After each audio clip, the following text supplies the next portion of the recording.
दामाद की सास पार्ट 1। कावेरी जी के पति का देहांत हुए काफ़ी वक्त हो गया था। कावेरी जी की 3 बेटियां थीं, ईशा, मोहिनी और सुहाना। तीनों ही काफ़ी होशियार और नौकरी करने वाली थी।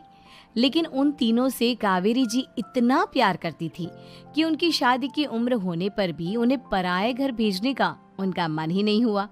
अरे तुम तीनों मेरे कलेजे का टुकड़ा हो। जब भी तुम्हारी शादी के बारे में सोचती हूँ ना, बड़ा डर लगता है। सही कहती हो मम्मी, हम भी आपसे बहुत प्यार करते हैं। हाँ, मम्मी पापा के जाने के बाद अब बिल्कुल अकेली हो गई हैं। और मम्मी, अगर हम तीनों शादी करके चले गए तो आपका ख्याल कौन रखेगा? लेकिन अपनी खुशी की वजह से मैं तुम तीनों को बिना शादी के भी तो नहीं देख सकती ना बेटा।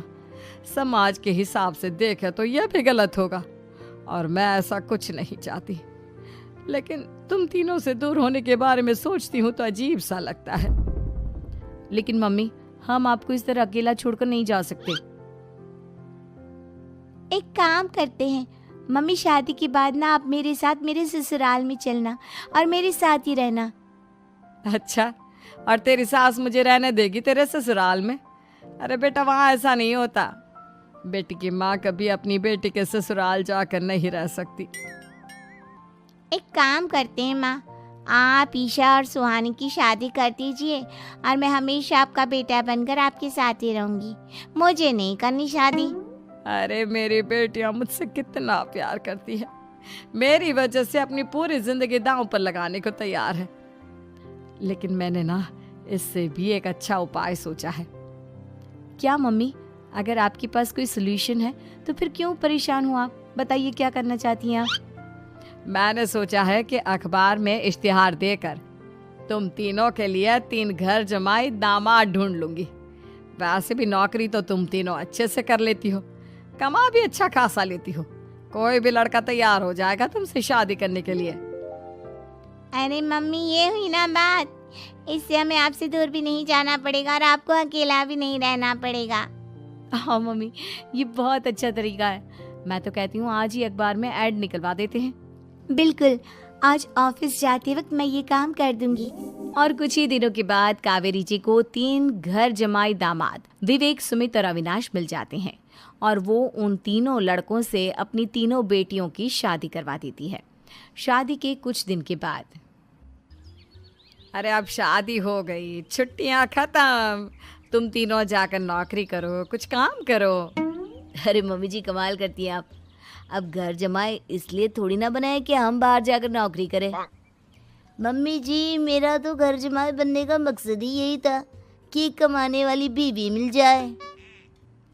बाहर जाकर काम करने से तो मेरा दिल घबराता है। घर का कोई काम है तो बता दीजिए मुझे। अगर ऐसी बात है तो शाम का खाना बनाओ। मेरी बेटियां नौकरी से थकी हारी आती है, अब नौकरी नहीं कर सकते तो कोई बात नहीं, घर का काम करो तुम लोग। मैं तो घर का काम करने में बहुत खुश हूँ, बस ये बाहर धूप में निकलना, रास्ते में जाना, नौकरी करना, ये सब मुझसे नहीं होता। बिल्कुल ठीक कह रहा है सुमित। अरे गर्मी में, बारिश में, सर्दी में घर से निकल कर जाना और उधर बॉस की चिक चिक सुनना, इससे बढ़िया तो यह है कि मैं घर में झाड़ू पोछा कर लूँ। ठीक है, फिर तुम झाड़ू पोछा करना। अविनाश शाम का खाना बनाएगा और विवेक तुम सुबह का नाश्ता और खाना बनाओगे। मेरे तीनों दामाद घर संभालेंगे और बेटियां नौकरी करेंगी। अगले दिन सुबह के वक्त, मम्मी मुझे ऑफिस के लिए देर हो रही है, नाश्ता चाहिए। अरे उस विवेक से कहा तो था कि सुबह का नाश्ता उसे उठकर बनाना है। अभी जाकर देखती हूँ क्या कर रहा है विवेक। अभी तक सोया हुआ है क्या? सुबह के 10 बज गए हैं। सोने दीजिए ना मम्मी जी, क्या हमेशा हिटलर की तरह हाथ में डंडा लेकर खड़ी रहती हैं। मैंने कहा सीधे उठकर खड़े हो जाओ और जाकर नाश्ता बनाओ। लेकिन मम्मी जी, बिस्तर में से निकलते ही कोई नाश्ता कैसे बनाएगा? 2 मिनट, वॉशरूम जाकर आता हूँ। बिल्कुल नहीं, सीधे रसोई में पहुंचो, मेरी बेटी को ऑफिस जाने में देर हो रही है। कुछ देर के बाद, हे भगवान, दोपहर के 12 बजे हैं लेकिन घर इतना गंदा पड़ा है। सुमित से कहा था मैंने समय पर झाड़ू पोछा कर देना। सुमित, कहाँ हो तुम? क्या हुआ मम्मी जी? सुबह की चाय तो पीने दीजिए। आप भी याद करती हैं, चिल्लाती ही रहती है। ये सुबह की चाय है या दोपहर की चाय? अगर तुम 12 बजे उठकर सुबह की चाय पियोगे तो क्या शाम का खाना रात के 3 बजे खाओगे? मम्मी जी चिल्लाइए मत। बताइए बात क्या है?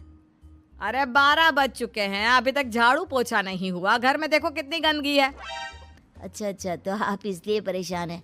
वो क्या है ना मम्मी जी, आज मेरे हाथ में दर्द हो रहा है। रात को उल्टी करवट से सो गया था, हाथ हिलाया भी नहीं जा रहा। कौन से हाथ में दर्द है दामाद जी? इस सीधे हाथ में मम्मी जी, हाथ हिल भी नहीं रहा है। विवेक, सुन लिया तुमने? सुमित के हाथ में इतना दर्द है कि बेचारे का हाथ भी नहीं हिल रहा। आज तो ये खाना भी नहीं खा पाएगा। तो एक जन का खाना कम ही बनाना। ठीक है मम्मी जी। अरे नहीं मम्मी जी, मेरे कहने का मतलब वो नहीं था। मेरा मतलब है खाना तो खाऊंगा ना। अरे लेकिन कैसे? हाथ तो हिल भी नहीं रहा है। अरे मम्मी जी, आपको ना किसी जेल में जेलर होना चाहिए था। बेकार में हमारी सास बनकर जिंदगी खराब कर रही हैं। अरे लगाता हूँ पोछा। एक बेचारा घर जमाई और कर भी क्या सकता है।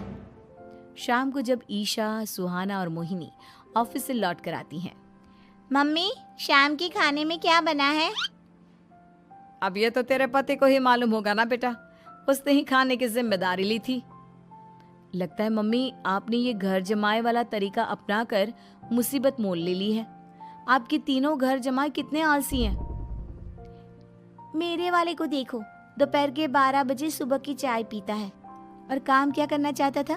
घर का झाड़ू पोछा। मम्मी बता रही थी कि आज उसने घर का झाड़ू पोछा शाम की 5 बजे किया था। अब क्या बताऊं बेटा, सुबह से हाथ दर्द का बहाना करके बैठ गया था। कहता है हाथ में बहुत दर्द हो रहा है, हिला भी नहीं जा रहा।